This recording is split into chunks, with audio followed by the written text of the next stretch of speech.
But of course, the big story, I'm kind of tap dancing around the big story here of Collision last night, was the return of CM Punk after 9 months away.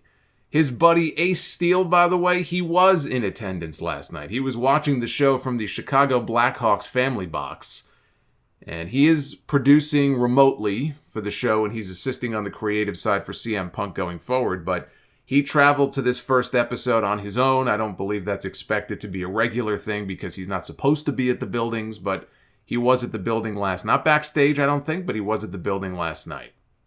Now, before I even get into what Punk did last night and what he said, we have to take it back to Friday. Actually, we could take it back to Thursday, because there were very cryptic comments being dropped by certain members of the wrestling establishment, the wrestling media, teasing that there was an interview that Punk did with ESPN that was going to drop the day before the Collision debut, and it was going to ruffle some feathers behind the scenes in AEW. It was going to piss some people off, and in particular, comments that he made about Hangman Page that were going to anger some people and cause more drama. And AEW is concerned because they're in the middle of trying to sign Hangman to a new contract, as they are all the members of the Elite, Kenny Omega and the Young Bucks as well. And this all turned out to be much ado about nothing. What I read in this interview was not really anything that we did not already know. There were some interesting parts, and I'm going to read those to you, but really, at the end of the day, there wasn't a whole lot in the way of new stuff coming out of this interview. It was people wetting their pants for no reason. But from the story, in regards to the situation with the Elite and Hangman Page, it says, in Punk's mind, the division started sometime in the spring of 2022. Previously, he said he felt as if he had a solid relationship with the group, including approaching Omega to ensure nothing Punk was doing in his matches would infringe on the spots that Omega had planned, and checking in with Hangman while he was out sick with COVID-19. On May 25th of last year, Punk and Page were booked for a promo in the ring on Dynamite. Page was the AEW World Champion at the time. Punk would be his challenger at Double or Nothing 4 days later. Punk said that he and Page discussed backstage before the segment what they would say, much as Punk said he did for similar segments in the past with wrestlers like MJF and Eddie Kingston. But when they got into the ring, according to Punk, and this is Punk's version now, according to Punk, Page strayed from what they had agreed upon. You talk a big game about workers' rights, Page said. Well, you've shown the exact opposite since you got here. I love this place. I care about this place. This is my home. And this Sunday at Double or Nothing, I will not be defending this championship against you. No. For the first time in my life, I will be defending AEW from you.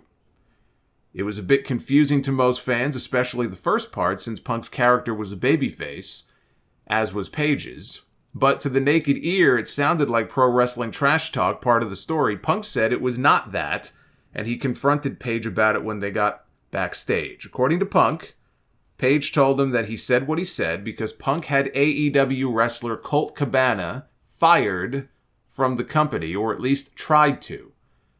Punk and Cabana had a very public falling out years ago, before Punk arrived in AEW that included multiple lawsuits. Punk said he told Page that was not true, and that Cabana still worked for the company. Punk told ESPN that he has no relationship with Cabana, but that he never asked Tony Khan to take Cabana's or anyone else's job away. But others in the company, including the Elite, believe that Punk did indeed do that. Page was evidently confident enough to bring it up unexpectedly on television. Khan and Page were unavailable for comment for this article. When reached for comment via email, Cabana said that ESPN should go through AEW for everything. Omega and the Jacksons declined to comment via their agent Barry Bloom. Now it goes on here to say Page's comments during the segment infuriated Punk, so much so that he considered not going through with the match out of concern that Page might intentionally attempt to hurt him. Yes, noted shooter Adam Hangman Page. But Punk did go through with it and was booked to beat Page to win the AEW World title, 4 days later.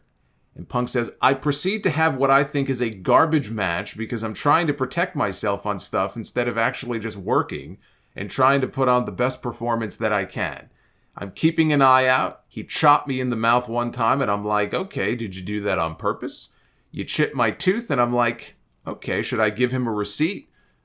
It changes the dynamic. It poisoned everything for me, and it made it all really, really ugly. And that was what set off all of this. And here we are over a year later, and ain't shit been done about it. 3 days after Double or Nothing is when Punk broke his foot doing that stage dive. And it says that in his return to television on August 18th, Punk called out Page during a segment in the ring without anybody knowing that he would do it. Things escalated after Punk beat Moxley at All Out on September 4th. Of course, we all know what that led to. It led to the media scrum from hell with Tony Khan sitting next to him the entire time doing absolutely nothing. Punk said that he had regrets about what transpired in that media scrum and has since apologized to Tony Khan for it. He said his and Khan's relationship is now great. The first thing I said to Tony when I sat down with him and spoke to him after it was, "Man, I'm really sorry I put you in that position. I apologize for the scrum, but when you've watched that scrum, you're looking at a very, very frustrated guy who had told people that's not the first time that I heard all that. It's not the first time lawyers were told all that, and I was just looking for something to be done, and nothing got done. So, if you want something done right, you have to do it yourself. And I just didn't approach it in the right manner, but tension was high. I was very, very pissed. I pretty much knew that I had just injured myself again. I was hurt, and I was disappointed. Yeah, it's very easy for me to say I regret that, and I handled it the wrong way, 100%. So that's the first confirmation that we have that Punk did personally apologize to Tony Khan and recognize the fact that he acted like an asshole during that scrum. He embarrassed Tony, and he embarrassed the company. And that, honestly, that was my biggest takeaway from that scrum when it first happened, was just how much of a black eye it was on that entire company. Now, after Punk left the scrum, article mentions there was a physical confrontation involving Punk, Ace Steel, Omega, and the Jacksons, according to multiple reports. No one has discussed exactly what transpired, and Omega said on, that's Renee Paquette's podcast on March 1st, that we can't say anything legally. AEW launched a third-party investigation with a law firm, which has since been completed, sources confirmed with ESPN. Punk said that he doesn't like saying no comment, but that we are trying to move past what happened that night specifically. I don't think what happened was a big deal. This has happened in the last 10 months in hockey, in basketball, in baseball, in just about every sport. And it's covered, and it's gone the next day. I think because I have injured my tricep, and I've been out for so long, I think it's been exacerbated. I think it's been exacerbated by people spreading lies about the whole thing. And when in reality, my attitude is, well, shit happens. Punk said he has not had any conversations with Omega or the Jacksons since the incident, although he's tried. He said that when he has reached out, he's gotten messages from lawyers saying, do not contact this person. Punk said he is unclear whether those responses came at the request of legal representatives of Omega and the Jacksons or from a third party. And the final paragraph of this story here. The pro wrestling industry has a history of leveraging real-life events and shaping them into future storylines, some of which have been very lucrative. Blending reality and fiction has been one of the art's core tenets, essentially a simulated sport. Oh, this is getting a little too philosophical here. But basically, what he's saying is there have been instances in the past where these sorts of things have been turned into an angle. And the parties come together, they turn it into an angle, and they make money off of it. Punk said that that is not going to happen. He made that very clear that he's been told using this saga on television and spinning it into some matches that would draw money will not happen. Says that he resents that. He has been painted as the bad guy in online reports when he feels he's just defending himself. Punk said people in the AEW locker room leaking things to the wrestling media have contributed to the internal drama. He said, now we all gotta roll in the fucking mud, and that never should have happened and has never been course corrected. So I understand people want to say that, oh man, Punk is a dick. Well, yeah, because I'm defending myself, and I will always defend myself. I'm open to have a full-blown fucking sit-down powwow discussion with everybody about it, but it hasn't happened yet, and it's not because of my lack of trying. It is exhausting that we keep coming back to this place. And honestly, when I read this entire thing, and that's not even the whole story, but when I read the entire thing, it sounds to me like Punk's real issue was with Hangman more than Omega or the Bucks. But you read these comments from Punk, and one common theme is this should have been handled or handled better, and it wasn't, still hasn't been. These are shots at Tony Khan. I know he says now his relationship with Tony is great, and I'm sure it is. Whether he intends for these comments to be or not, these are shots at Tony Khan. The buck does not stop with the Bucks. The buck stops with the boss. And the fact that there still hasn't even been a meeting between everybody involved, it reflects poorly on Tony Khan, even if he feels his hands are tied and it's not his decision to make. It reflects poorly on him. It reflects poorly on Matt and Nick Jackson. Because if they want to be EVPs in this company, they need to act like EVPs.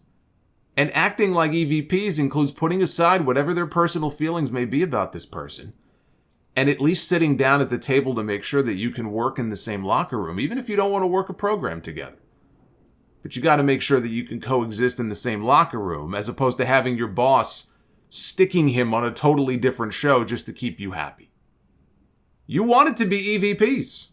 You're supposed to lead by example and do what's right for business. That's the difference between being talent only and being more than talent, where you have to consider what's best for the company overall and not just yourself.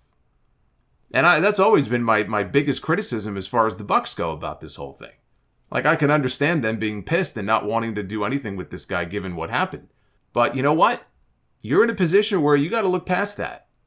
You got to be bigger. You have to sit down and put this shit to bed. And the fact that that still has not happened is ridiculous. Which leads to last night and the CM Punk promo. Punk came out. They were in Chicago, so of course he got a hero's welcome in front of 9,000 plus at the United Center. A healthy crowd. Not as big as the crowd when he first came back, but, you know, the second act is never as big as the first. But 9,000 people in the building last night, and he had boots tied, hanging around his neck. He had a red sack with something inside of it. So Punk gets in the ring, and of course it was very smart to put a live microphone in his hand here in the opening segment of this show. And the key messages coming out of this promo that he communicated was that he's tired of being nice. He's tired of being nice. This is the professional wrestling business. It's a business of grown-ups. It's not a popularity contest. And he had a go-to line throughout this entire promo whenever he would make a point where he said, "Tell me when I'm telling lies." He probably said that about 5 or 6 times here in this segment. And he said that I am the truth is painful. There was a "fuck the elite" chant that broke out in the crowd. He mentioned David Zaslav by name. He's the head of Warner Brothers Discovery. He's the one who requested and greenlit an extra 2 hours of wrestling on TNT with this new show. He says that David Zaslav calls him One Bill Phil because he's the genuine article in a business full of counterfeit bucks. So he was not being very subtle at all. Crowd was loving this. And he declared that the king is back, and he had a lot of things to get off of his chest. And he said that he will always speak the truth to power. He will never compromise. There are people who feel he owes them an apology, so here's your apology. I'm sorry that the only people softer than you are the wrestlers you like. Tell me when I'm telling lies. And at that point, Punk picked up the bag that he had set down on the mat.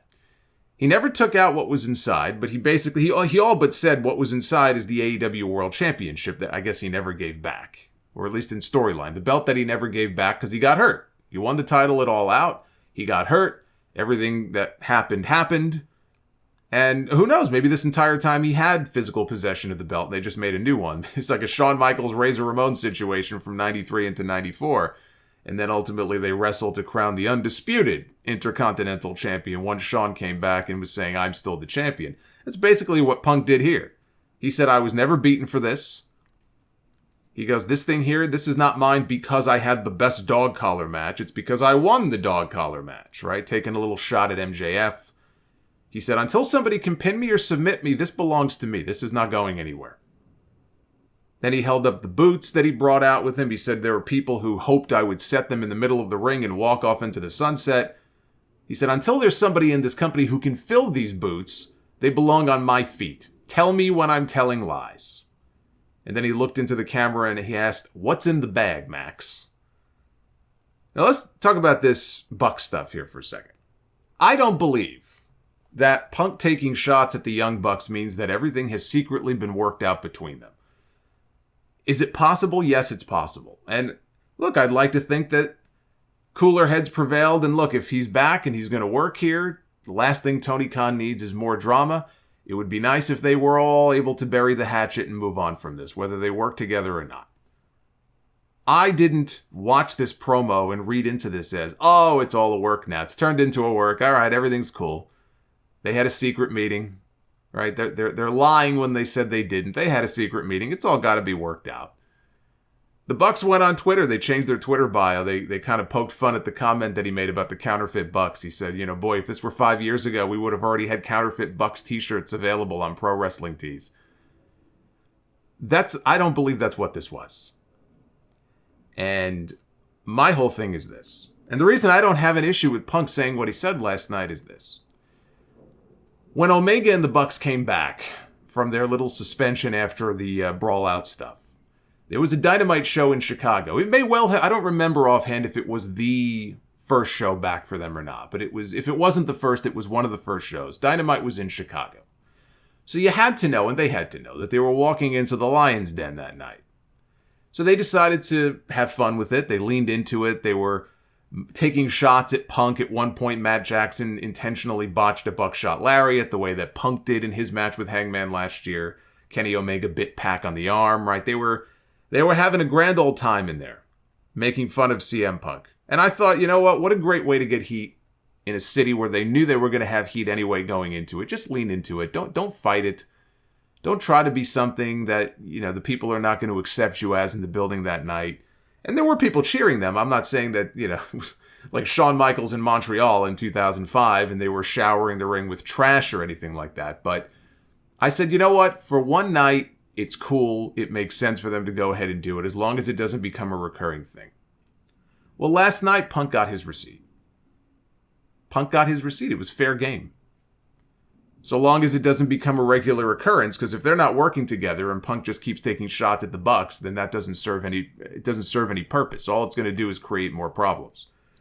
But his first appearance back in 9 months, right? He comes out there, live mic. He can't directly address them. There were NDAs that were signed.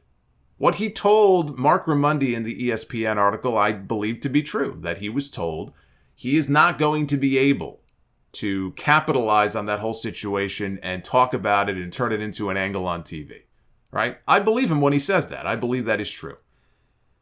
But to not sort of address it at all would have been weird. So he took those not so subtle shots, got it out of his system. What's good for the Bucks and for Omega last year when they did what they did in Chicago, I just came out of this thinking fair game for Punk here in Chicago on this show. Now he did it. Now it's time to move on. Because I don't believe that these individuals are working a big match at Wembley Stadium at All In. I don't think there's any match coming up in the near future with CM Punk and FTR against the Elite. So it's time to move on and focus on the other feuds and the other potential matches that they set up last night, one of which is with MJF. Right? We may never get a payoff to that first match I just mentioned, but the second one, and Punk now carrying the old AEW belt around with him, clearly that's going to pay off in a match at some point. For now, it looks like we're going to have dueling champions on both shows with Punk as the uncrowned champion. And when he and MJF eventually step into the ring together, and I don't think it has to be anytime soon, I think you can let this one simmer for a while, even into next year, before you put Punk and MJF back in the ring together. But CM Punk does not need the AEW World Heavyweight title. CM Punk should not be the champion. So when these two eventually meet again in the ring, it should be MJF going over in that match. But in that main event last night, it was Punk and FTR against Samoa Joe, Juice Robinson, and Switchblade Jay White. Punk pinned Juice Robinson with the GTS. What that did is it protected Samoa Joe and it protected Jay White for future matches with Punk. Right? Because Juice Robinson could be a future opponent for Punk, but he's not going to be as big as Switchblade against Punk or Joe against Punk. Those are the matches that I would want to see as a fan. So they weren't the ones who took the loss last night, and even just briefly what we got from Joe and Punk in the ring, the crowd was electric for it. And Joe is always fantastic. the intensity that he brings, there aren't very many people in wrestling today who bring that level of intensity and just realism, just the way he carries himself, the way he shit talks. So Punk and Joe is something they absolutely have to get back to. One thing they did not do last night, and as far as Punk, by the way, as far as Punk in the match, I thought he looked okay. Clearly he didn't do too much. He did his top rope elbow drop. He won the match with the GTS. But he's got to be very careful because he's coming off 2 serious injuries. The first one, you could say, okay, that was a freak thing. He shouldn't have jumped off the stage the way that he did. And he broke his foot. The torn triceps is concerning because, it could happen to anybody, right? It happened to Christian Cage last year at All Out. Or before All Out. But that's 2 significant injuries. Both times that resulted in the World Championship having to be vacated. Or I guess in the first one, they crowned an interim champion. The second time, it had to be vacated.